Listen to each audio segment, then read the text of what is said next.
আশেপাশে যে ভিউটা মাথা নষ্ট একটা ভিউ পার্টি সেই কিন্তু একটা ভিউ। আর পাশে যে মসজিদটা, এই মসজিদটা আজকে আসছিল জুমা নামাজ পড়ার জন্য। সকলকে জানাচ্ছি জুমা মোবারক। আর এদিকের আশেপাশে যে ভিউটা দেখে আমি একবার পুরো মনে করেন যে ফিদ হয়ে গেলাম গা। অসাধারণ একটা ভিউ।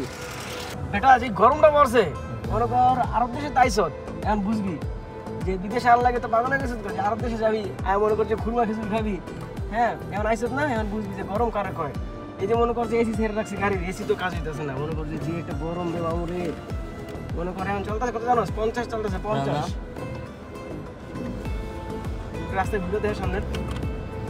এখন আমরা কোথায় চলে যাচ্ছি আমি নিজে জানি না, এই গরমের মধ্যে কই যাবো।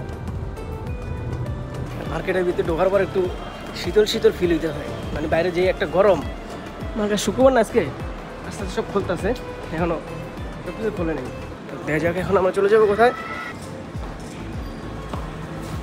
এটা সাবধানে যাইস, এটা কিন্তু লিফট, ঠিক আছে?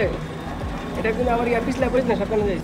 পানি নিয়ে যেতে দেবো, এটা বুঝছেন রাজু? এটা থেকে বড় না ছোট? এটা থেকে বড় না ছোট?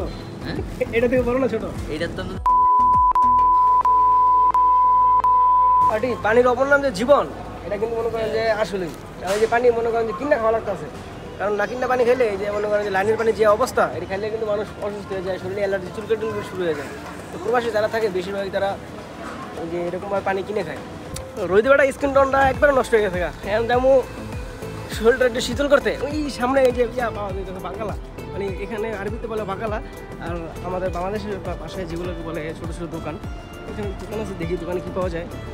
তো অবশ্যই বললাম এই গরমের মধ্যে একমাত্র শান্তি এই আইসক্রিমই। এই আইসক্রিম ছাড়া উপায় নেই, কারণ যে এই হারে গরম পড়ছে, আইসক্রিমই মনে করেন যে জীবন রক্ষা করতে পারবো, এছাড়া কোনো উপায় নেই।